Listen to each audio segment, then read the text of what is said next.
Assalamualaikum warahmatullahi wabarakatuh dan selamat datang ke channel Sri Cendekiawan. Okey, pada hari ini saya nak bercakap sikit mengenai satu benda iaitu Bhinneka Tunggal Ika. Okey, kalau kita tengok jata negara Indonesia di bawah Garuda tu dia tulis Bhinneka Tunggal Ika. Okey, sebenarnya rakyat Malaysia yang tengok jata tu kita baca, tetapi kita kadang-kadang kita tak mengambil maklum ataupun kita tidak kisah pun maksud Bhinneka Tunggal Ika itu. Tetapi bagi saya ia sebenarnya sesuatu yang sangat menarik kerana dia menunjukkan jati diri ataupun benda yang nak diterapkan dalam masyarakat Indonesia. Kalau jata negara Malaysia, jata Persekutuan Malaysia, kita menggunakan istilah bersekutu bertambah mutu, tetapi Indonesia dia menggunakan Bhinneka Tunggal Ika. Okey, kali pertama mendengarkan perkataan ini, saya ingatkan dia adalah bahasa Sanskrit, tetapi rupanya dia merupakan bahasa Jawa kuno. Okey, dan pada saya ia agak menarik. Okey, sebenarnya Bhinneka Tunggal Ika ni diambil daripada satu kitab iaitu Sutta Soma yang dikarang oleh Empu Tan Tular iaitu pada zaman Majapahit sekitar abad yang ke-14 Masihi. Okey, dia dikutip daripada pupuh yang ke-139 bait yang kelima yang berbunyi Ruaneka Datu Winuwus Buddha Wisma Bhinneka Rakwa Ring Apan Kena Parwanosen Mangka Ang Jinatwa Kalawan Siwa Tatwa Tunggal Bhinneka Tunggal Ika Tanhana Dharma Mangrua. Okey, kalau salah boleh betulkan sebab saya bukan orang Jawa dan saya sendiri pun sebenarnya cuba belajar bahasa Jawa tapi sangat susah, walaupun di tempat kerja saya ramai orang Jawa yang kebanyakan menggunakan bahasa Jawa kromo, tetapi susah sikit bahasa Jawa untuk diingati. Okey, yang mana kenyataan tadi berbunyi ataupun bermaksud konon Buddha dan Siwa merupakan dua zat yang berbeza. Okey, jadi Buddha ni kita tahulah iaitu satu utusan dalam agama Buddha. Okey, dia bukan Tuhan. Buddha ni tidak dianggap sebagai Tuhan, tetapi hanyalah satu utusan bagi orang-orang Buddha. Yang mana orang Buddha sekarang ni pun dia menunggu Buddha yang terakhir, iaitu Buddha Maitreya. Okey, kalau kita menunggu Nabi Isa dan juga Al-Mahdi, mereka tunggu Buddha Maitreya. Okey, dan Siwa merupakan dua zat yang berbeza. Okey, Siwa ni adalah salah satu dewa lah dalam agama Hindu, iaitu dewa pemusnah, dewa Siwa. Kalau raja-raja Melayu zaman dulu, mereka suka menggunakan gelaran Siwa, menggunakan gelaran Raja Siwa, Dewa Siwa, kerana Dewa Siwa ni mempunyai macam kekuasaan. Bila guna Dewa Siwa ni, dia macam ada satu kekuasaan. Okey, sebab Dewa Siwa ni adalah dewa pemusnah dalam agama Hindu. Sangat jarang raja-raja Melayu zaman dulu menggunakan Dewa Brahma. Majoritinya akan menggunakan Dewa Siwa.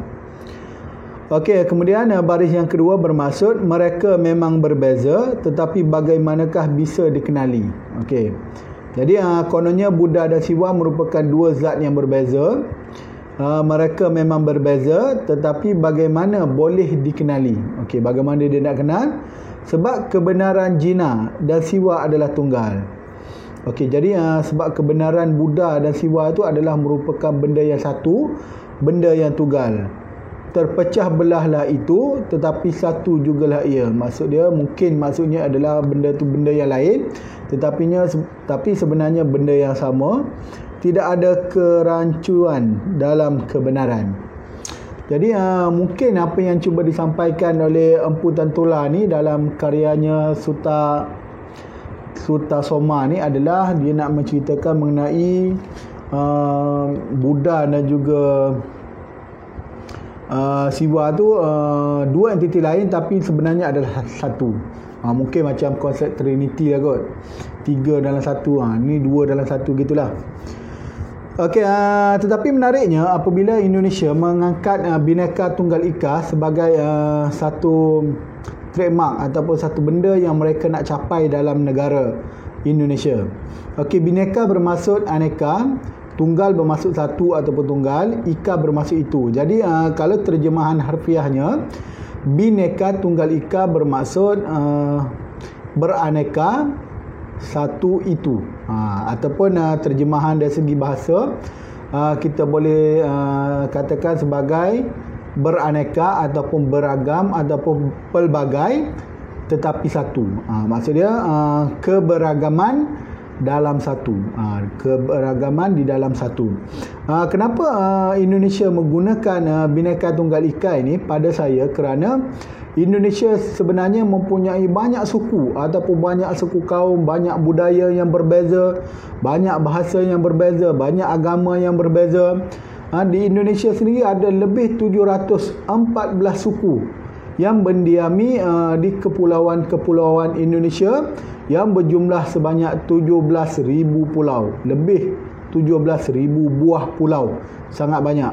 Jadi disebabkan mereka berbeza dari segi bahasa, dari segi suku, dari segi bangsa, dari segi agama, dari segi budaya dan sebagainya.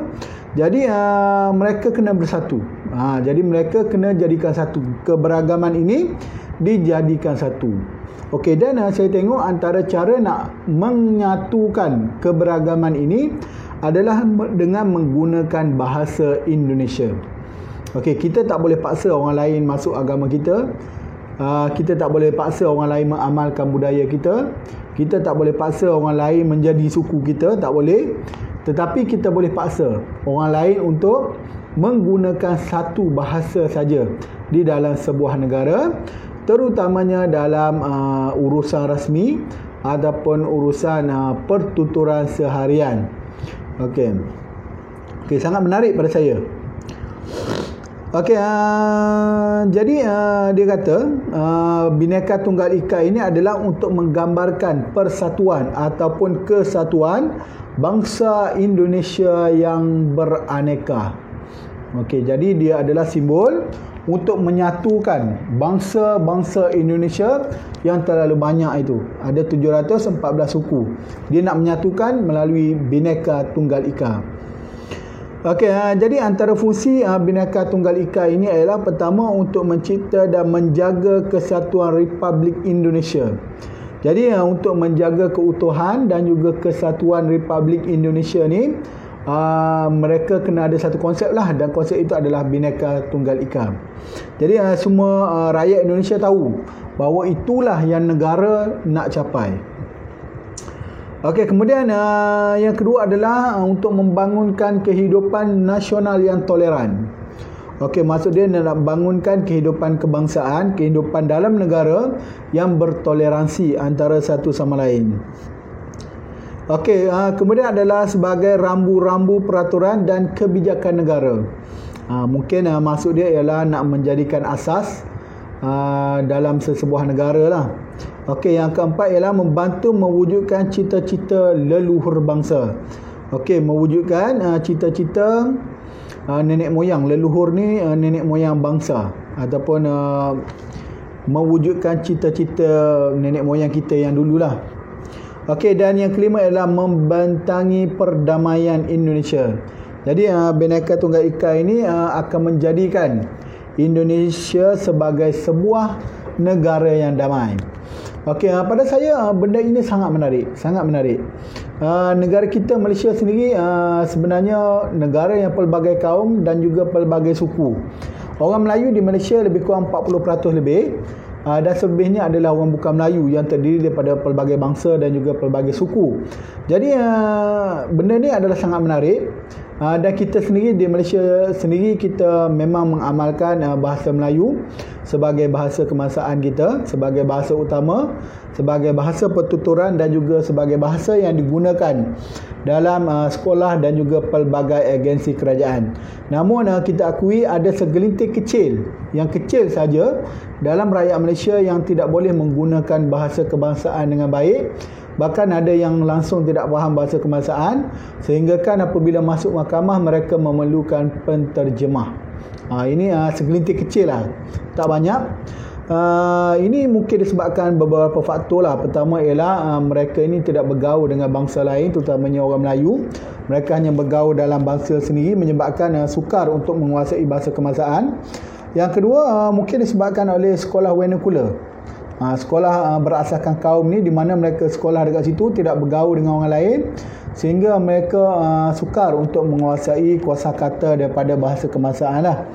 Okey, kemudian sejak kecil mereka diajar dengan bahasa kebangsaan. Sejak kecil mereka menggunakan bahasa ibunda mereka. Kalau orang Cina mungkin dia akan guna Hokkien. Tetapi pada hari ini orang Cina pun kebanyakan meninggalkan bahasa ibunda mereka dan menggunakan bahasa Mandarin dalam percakapan. Bahasa Mandarin bagi orang Cina di Malaysia merupakan bahasa asing.